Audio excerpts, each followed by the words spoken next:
Samantala, hindi sapat ang pakiusap ni Pangulong Bongbong Marcos para hindi tanggapin ng Kamara ang mga impeachment complaint na isasampa laban kay Vice President Sara Duterte.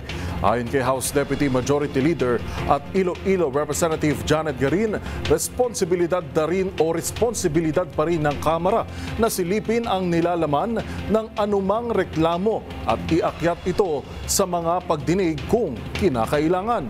Magbabalita si Milky Regunan.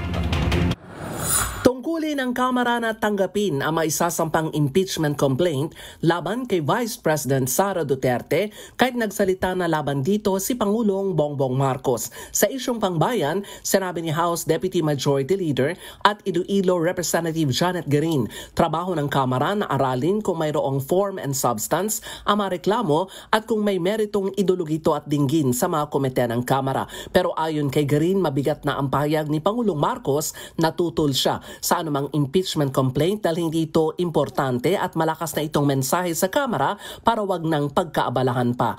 To the wisdom of majority of the congressmen. But of course, separate the President's words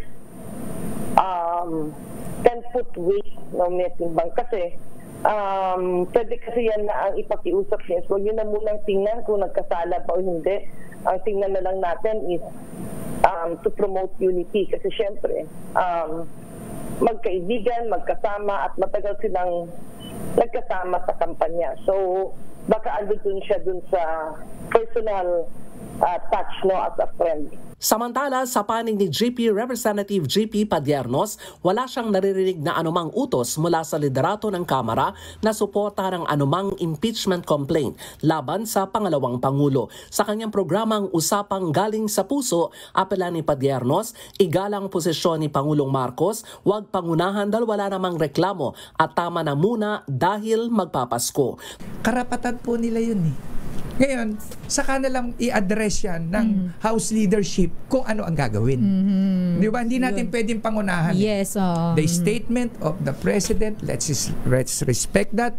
Siya yung ama natin kasi doon tayo umiikot. Kaya kagagal. Para sa MBC TV Network News, ako si Milky Regunan. Una sa Pilipinas, una sa Pilipino.